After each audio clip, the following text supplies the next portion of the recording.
Hello dear students, करते हैं आज CUET 2022 प्रिपरेशन को कंटिन्यू। और आज करते हैं हम chapter molecular basis of inheritance और उस चैप्टर के कुछ क्वेश्चंस को हम उठाते हैं। अब चैप्टर आप खुद जानते हो कितना अच्छा खासा इंपॉर्टेंस एंड वेटेज रखता है और बहुत ज़्यादा आई बिलीव कि पूरे जो कोर्स है आपका 12th बायो में, उनमें one of the problematic chapters हैं। नॉट प्रॉब्लमेटिक है नहीं बोल सकती मैं, आप लोग अब तो प्रो हो गए होंगे इस चीज़ को पढ़ के, लेकिन इतना तो आप खुद भी समझते हो कि ये चैप्टर अपने आप में महारथी है। तो इसको हिलाना थोड़ा सा टफ नहीं बोलूँगी, लेकिन अलर्ट रहना पड़ेगा, वाइज रहना पड़ेगा when you are handling this chapter. बस इतनी सी बात है that you need to be very careful with the chapter, क्योंकि है अपने आप में टफ है चैप्टर थोड़ा सा, ठीक है। तो इसीलिए बच्चों देखते हैं हम इस चैप्टर को और इसके practice questions.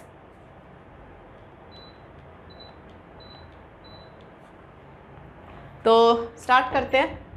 So you can see first question here, the DNA strand, the nucleotides are linked together by। Nucleotides कैसे लिंक्ड होते हैं बच्चों?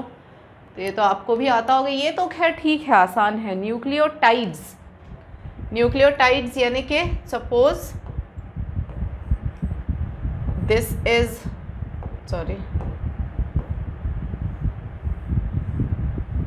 इज द शुगर, यहाँ पर फॉस्फेट ग्रुप अटैच्ड होता है, राइट? तो और यहाँ पर N बेस होता है। So this is one nucleotide and the other nucleotide, यहाँ पर नाइट्रोजन बेस हो गया, यहाँ पर फॉस्फेट ग्रुप हो गया। So these two nucleotides they are attached by which bond? बच्चों पढ़ा है आप लोगों ने, यहाँ पर 3rd कार्बन और 5th कार्बन के बीच ये जो बॉन्ड आया वाइट वाली, that bond is known as phosphodiester bond. तो दो न्यूक्लियोटाइड के बीच में फॉस्फोडाइस्टर बॉन्ड होता है। तो इसीलिए आपका आंसर यहाँ पे देखो, ग्लाइकोसिडिक बॉन्ड ये है, दिस वन इज ग्लाइकोसिडिक, ठीक है। पेप्टाइड बॉन्ड्स खैर यहाँ है ही नहीं, और हाइड्रोजन बॉन्ड्स दो N बेसिस को जोड़ते हैं। तो इसीलिए आंसर इज फॉस्फोडाइस्टर बॉन्ड, जो दो न्यूक्लियोटाइड्स को जोड़ते हैं, क्योंकि यहाँ न्यूक्लियोटाइड पूछा हुआ है। Okay children, so this is the answer. तो यहाँ पर भी वही बोला गया है आपके एक्सप्लेनेशन में कि फॉस्फोडाइस्टर बॉन्ड है और DNA मॉलिक्यूल में nucleotides are linked together by phosphodiester linkage and nitrogen bases they are held by hydrogen bonds. Next question ले लेते हैं। हरगोबिंद खुराना, उनको न्यूक्लियर प्राइज क्यों दिया गया था बेटा? तो उनको दिया गया था, देखो डिस्कवरिंग DNA, तो ये तो बाद में double helical Watson and Crick का था, ठीक है। तो इनको कैसे मिलेगा? RNA भी नहीं था। Discovering DNA polymerase, no, it was chemical synthesis of gene, because इन्होंने ढूंढा था कैसे जेनेटिक कोड्स जो होते हैं वो कैसे काम करते हैं, मतलब what are those code, genetic code. तो जब RNA से जब प्रोटीन बना रहा होता है तो राइबोसोम को कैसे पता पड़ता है कि ये प्रोटीन बनाना है? तो ribosome obviously reads the codes present in RNA, तो he discovered those genetic code. तो that's why it's chemical synthesis of gene.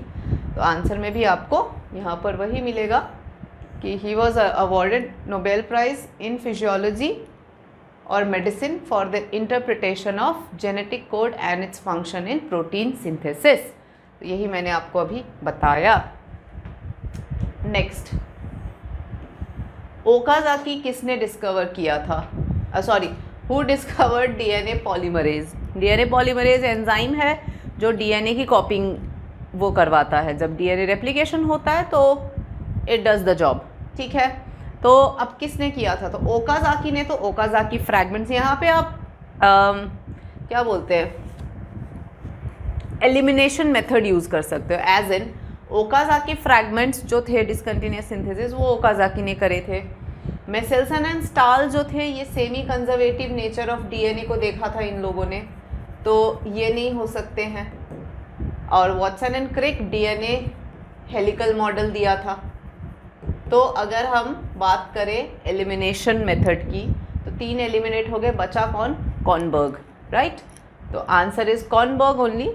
और यहाँ पे वही बता रहे हैं कि डीएनए पॉलीमरेज जो है वो इट सेज कि deoxyribonucleotide precursor of DNA they were unknown at the time. बिल्कुल, वॉटसन एंड क्रिक ने जब किया था तब तो बिल्कुल अननोन थे, एंड कॉर्नबर्ग ने क्या किया, डीएनए पॉलीमरेज डिस्कवर किया, ठीक है, एंड प्राइमर्स और ये और वो सारा बताया। तो अभी तो फिलहाल कॉर्नबर्ग ध्यान रखना फॉर डीएनए पॉलीमरेज।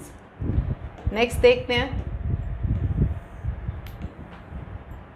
क्या बोल रहे हैं कि वाइल एनालाइजिंग, ये प्रॉब्लमेटिक क्वेश्चन लग रहा है बच्चों, थोड़ा ध्यान से देखना। सो इस क्वेश्चन में आप देखो कि while analysing the DNA of an organism a total number of 5386 nucleotides were found, out of which the proportion of different bases were adenine 29 है, guanine 17% है, cytosine 72 है और thymine 17% है।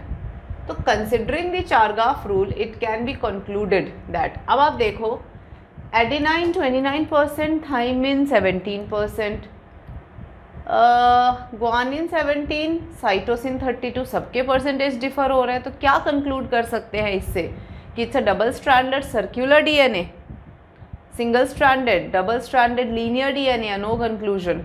मेरे हिसाब से तो सिंगल जाना चाहिए, बिल्कुल इट इज सिंगल स्ट्रैंडेड है, क्योंकि चारग्राफ रूल के according ratio of adenine and thymine and that of guanine and cytosine is always equal, or in the given organism DNA is not following the Chargaff rule, hence it can be concluded that single stranded DNA and not the double stranded DNA। आप देख ही सकते हो ना, आप कहीं से भी Chargaff rule follow ही नहीं कर रहा है, तो पक्का DNA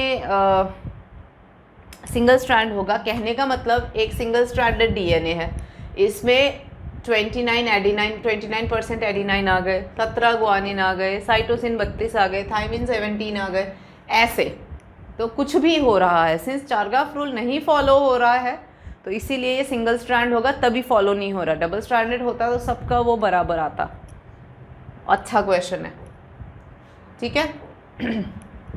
next, the protein of DNA which contains information for an entire polypeptide is called. देखो ओपेरॉन तो ओपेरॉन सिस्टम होता है जिसको हम लॉक, मतलब जब ज़रूरत तब बनाओ, नहीं ज़रूरत नहीं बनाओ वाला है। तो ये तो वो है, रेकॉन म्यूटॉन कुछ है नहीं। आंसर है सिस्ट्रॉन। सिस्ट्रॉन आपने देखा होगा ना कि it's the fragment of DNA which codes for a particular protein, that part is known as a cistron. और इसमें हमने पढ़ा भी है कि ह्यूमन जीन जो होता है वो मोनोसिस्ट्रोनिक होता है और जो दूसरे होते हैं वो पॉलीसिस्ट्रोनिक होते हैं, बैक्टीरिया वाले, ठीक है। So answer is cistron. It is section of DNA और RNA molecule that codes for a specific polypeptide in protein synthesis. Now, this continuous synthesis of DNA occurs on one strand because, देखो दोनों strand पे आपने देखा होगा ना, DNA जब replication fork या बनता है तो सपोज ये 3 प्राइम, ये 5 प्राइम, तो ये 3 प्राइम, ये 5 प्राइम, तो एक तरफ सिंथेसिस तो बिल्कुल यूँ जाता है, this is continuous synthesis, but एक तरफ सिंथेसिस ऐसे आता है, तो this one is discontinuous and this one is continuous synthesis।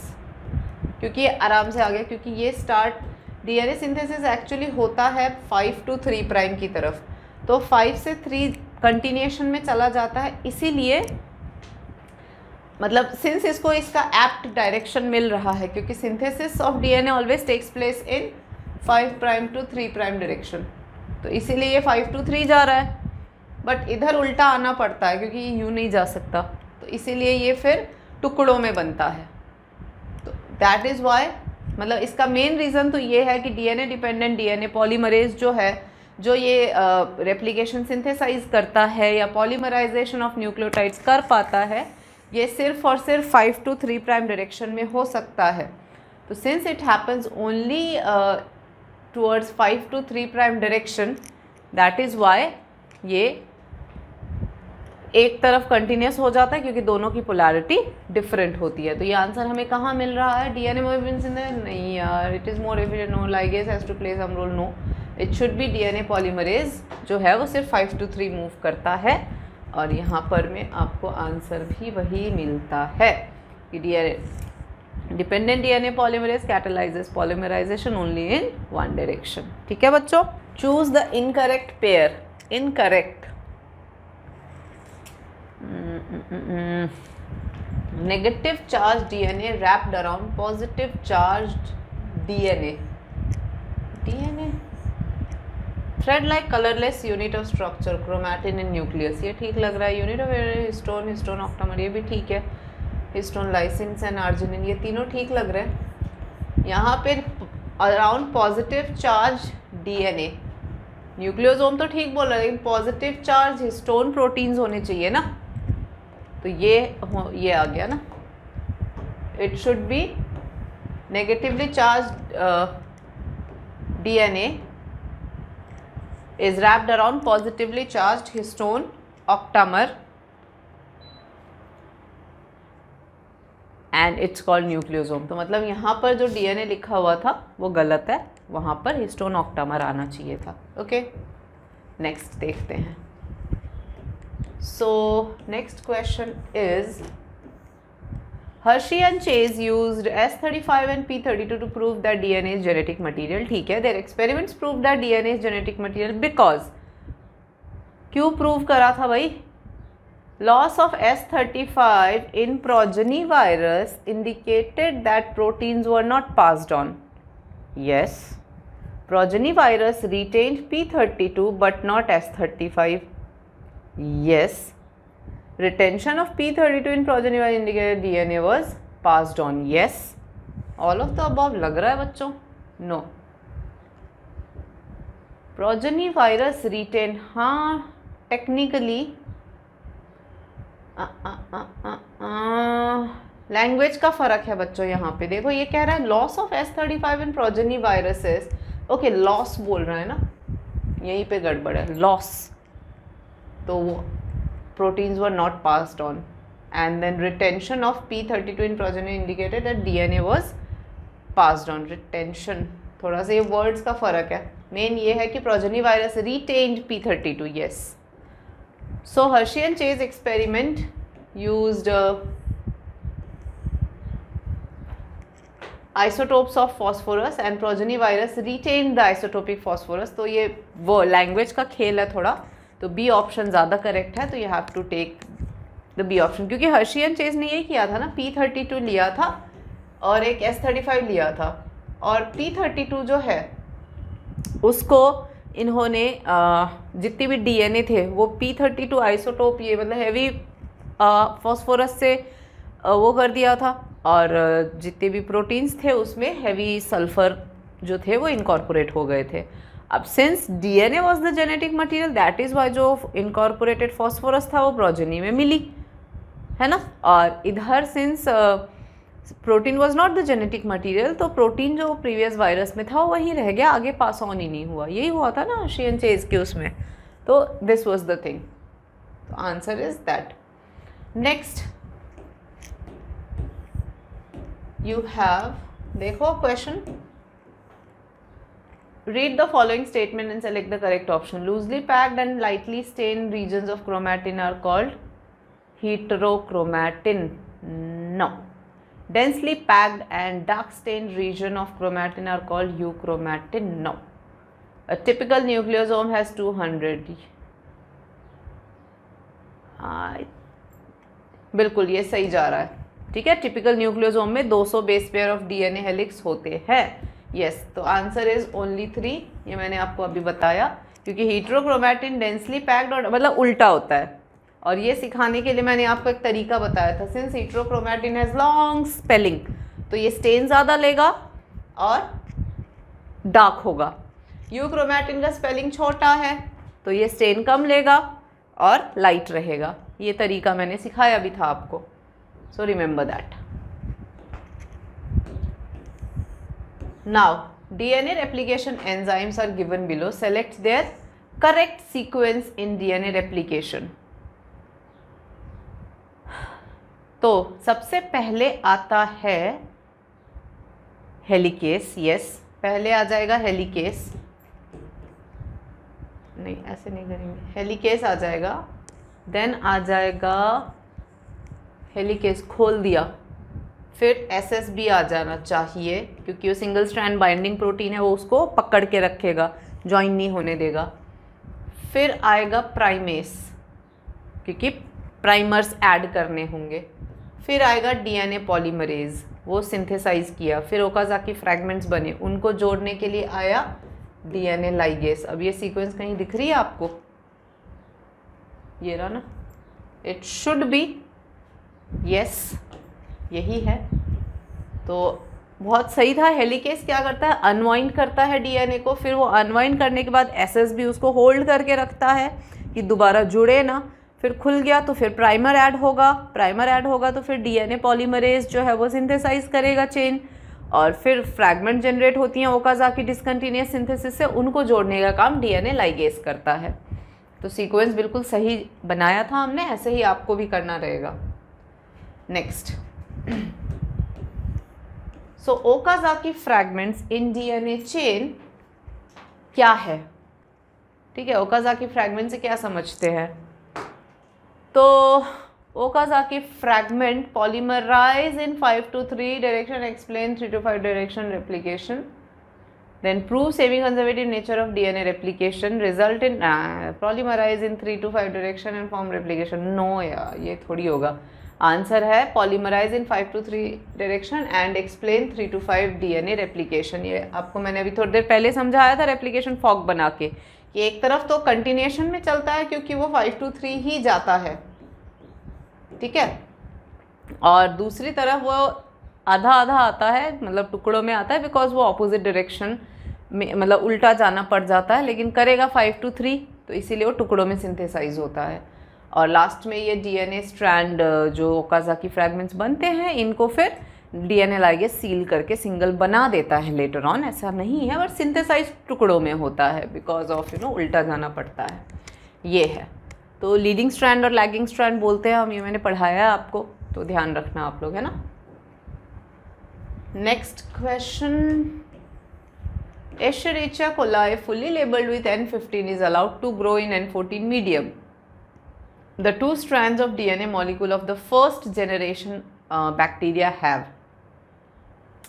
अब देखो E. coli जो N15 लेबल्ड है, अब आप ध्यान से देखो, N15 है, उसको बोल रहा है कि N14 मीडियम में ग्रो करा। अब नेक्स्ट में तो जो बैक्टीरिया आएगा वो कैसा होगा?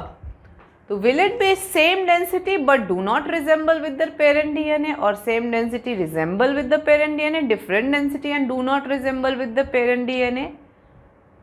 Different density but resemble, नहीं, C होना चाहिए। yes, different density, क्योंकि N14 और N15 की डेंसिटी अपने आप में वो हैवी आइसोटोप है N15, N14 लाइट है, तो डेंसिटी में वैसे ही फर्क आ गया।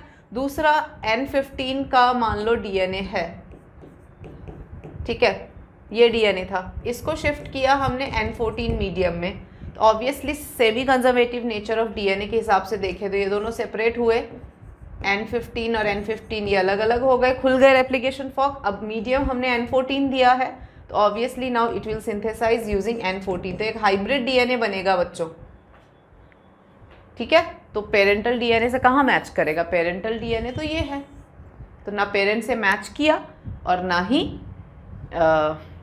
डेंसिटी सेम होगी, क्योंकि ये हैवी होगा और ये तो थोड़ा सा इसकी वजह से लाइट हो जाएगा। So different density and do not resemble with the parent DNA, ठीक है। तो ये थे आपके, देखो कितने इंपॉर्टेंट, कितने अच्छे क्वेश्चंस थे। तो इसी तरह के क्वेश्चंस आपके आने के चांसेस रखते हैं इस चैप्टर से, तो ऐसे ही क्वेश्चंस को प्रैक्टिस करना, सब जगह देखो सॉल्व करना पड़ा है, ऐसा नहीं है थ्योरेटिकल की फटाफट मार्क कर दे, हर क्वेश्चन में दिमाग लगाना पड़ता है। तो इसीलिए इस चैप्टर को बहुत ध्यान से हैंडल करना बच्चों, और आई एम श्योर आप कर लोगे, क्योंकि हमने पढ़ाया है, प्रैक्टिस ऐसा करवाया है कि for sure you will be able to do it, but still practice करते रहना, है ना। On this note, it's a goodbye children, take care and I will meet you with the next video. Thank you.